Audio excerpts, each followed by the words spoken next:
like I keep saying, UK has a very different system and a very different way of doing things, and it might seem very, very new when you just arrive and confusing.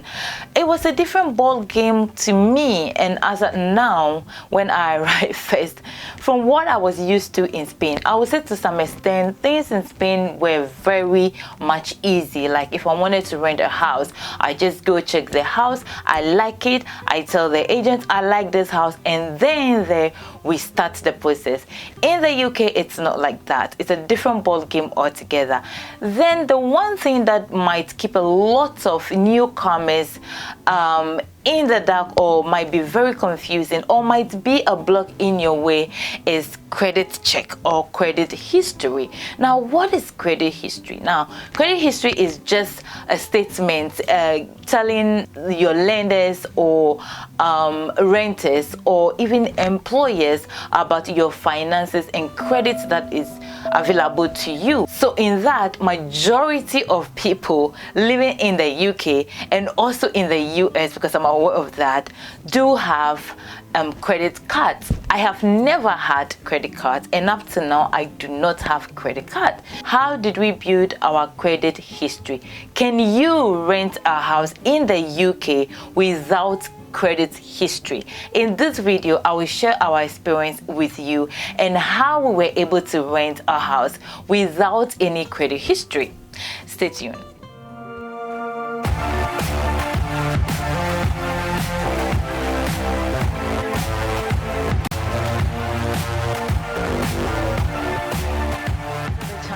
Hey, you're welcome to my channel, Motivated and Inspired. My name is Mimi Fit, and I do create content on immigration in the UK, Spain. I also create content on fitness, but at the moment I'm on hold on that because I'm not in the right shape to do that, and other many content. So if you do like the content that I create, please do make sure to subscribe. But most importantly, I will appreciate it if you do share these videos that I create with other people, so that we will spread the information that I do share on this channel with other people who do need it.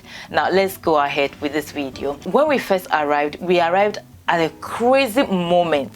My husband was here before I joined him, and it was COVID.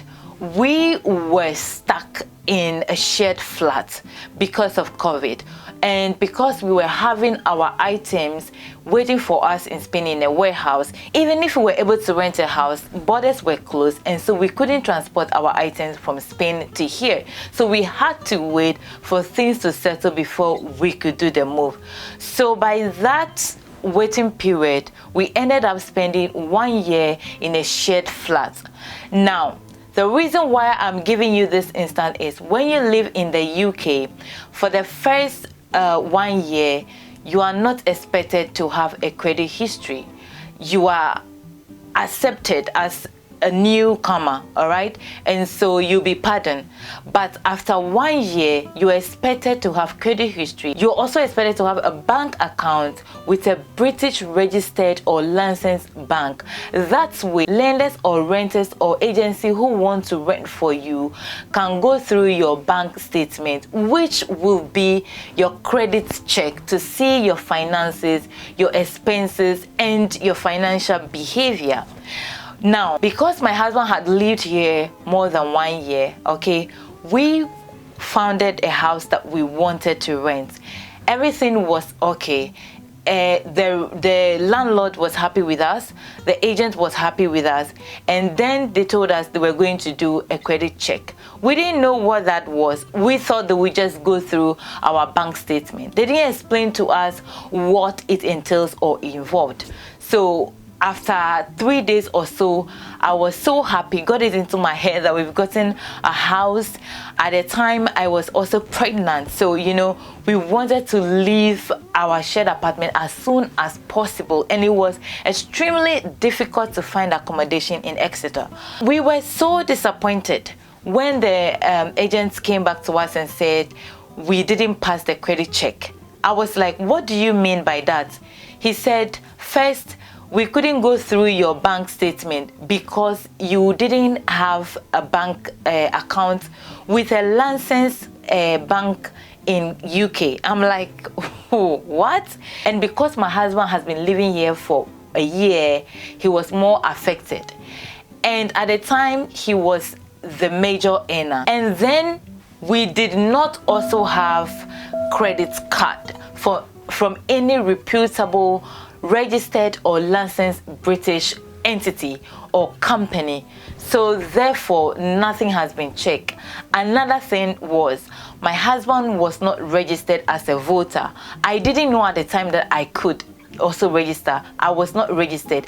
And it was not about me. It was mostly about my husband, because he had been here more than a year. At the time, I was 6 months old in the UK.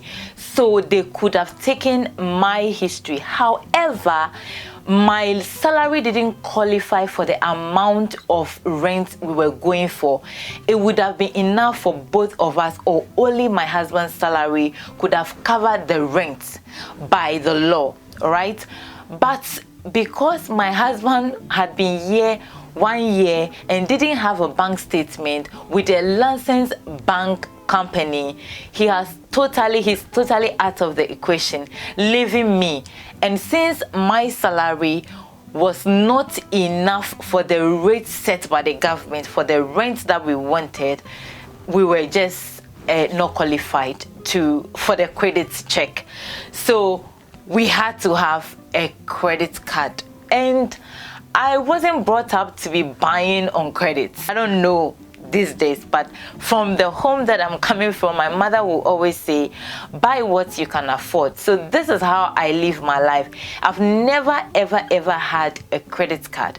Credit card is important in many aspects. Like if you want to buy a house and definitely you're not rich, then it means that you have to be on a mortgage.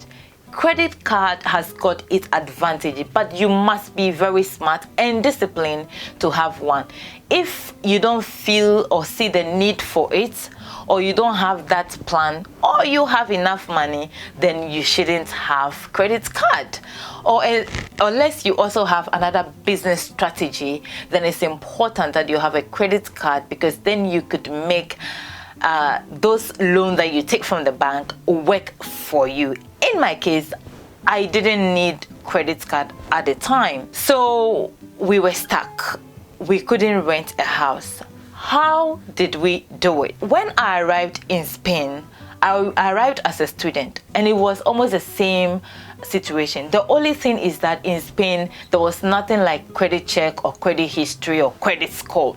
So what is used is the fact that you are employed. It doesn't necessarily matter how much you are earning. What matters is that you're working and you're on contract. You send your contract to the agent, and your landlord or your landlady, they go through it, they are satisfied with it, they rent for you. Simple and short. Here, it's not like that. So when I arrived as a student, I couldn't rent a house because I was a student. I didn't have working contract, but I proposed to the agency that I could pay for 1 year rent, and then they rented out for me. Later on, I negotiated a different deal with my landlord after the 1 year.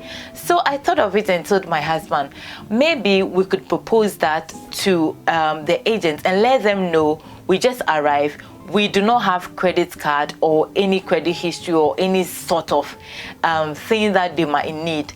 Therefore, we would love to pay for 6 months in advance. And also, we proposed to them of a guarantee. Now, I went to my work and I told my boss about our situation. So my boss opted to be a guarantor for us. Now, a guarantor must be somebody who owns his or her house in the UK. This is just for them to know that if you could not pay your rent, the guarantor could pay your rent, because the law does protect you more than the landlord in a situation whereby you cannot afford your rent. They will not throw you out. You do have some kind of right. Therefore, house owners or renters are also protecting their rights. This is the whole reason why they do the credit check and make sure you are working and all of that. So 2 things that helped us. We were having a guarantor, and 2, we also proposed that we will pay 6 months rents in advance. Most of the renting agency or the housing agency were not interested in that. For them, all they need is that you do have credit history with a higher credit score, good enough to rent a house for you. That's it. They were not ready to take any risks. So basically, it was just one agency that was interested in us. They didn't even care about which bank we were saving with. They were more interested in the fact that, one, we had a guarantor, and two, they were interested about our annual salary earning combined together, which was extremely high for the amount of rent we were going to be paying. And then we had our first house rented. As much as you're going to be paying council tax, you are paying utility bills, that electricity, water, gas, you're paying telephone bills, and you are registered as a voter, you don't need credit card to be able to rent, because already all of that falls under your credit history. And so they are going to check and see, and if you want to rent again from a new landlord or agency or company, they are going to also check the rate at which you are paying your rent. They will check that and check the bills, check whether you are paying council tax, and check whether you are a voter. So all of that contributes to your credit history. So that is how we're able to rent our first house. And then the second house, because we were paying all of these bills already, it was very easy. They just check all of that and they see that we didn't have any debts, and so it was good to go. So this is it. You can rent a house without a credit card, without necessarily credit history, and then from then you start building a good credit history, because you never know what the future could be. This is it for this video. Share your experience with me. The experience in the UK, my God, it's interesting. Yes, it's interesting, challenging. It's beyond what I expected, but sometimes I'm disappointed, sometimes I'm impressed. But yeah, this is it. There is never a perfect country. Thank you very much for sticking through with me and for watching this video. Please do subscribe. Please do subscribe. Share this video. A lot of people need information so their lives could be better. And as always, be you, be bold. Say whatever you want to say, do whatever you want to do, as long as you're not hurting anyone. But most of all, stay motivated and inspired. I will see you in the next video, but for now, it's adios. Stay motivated and inspired.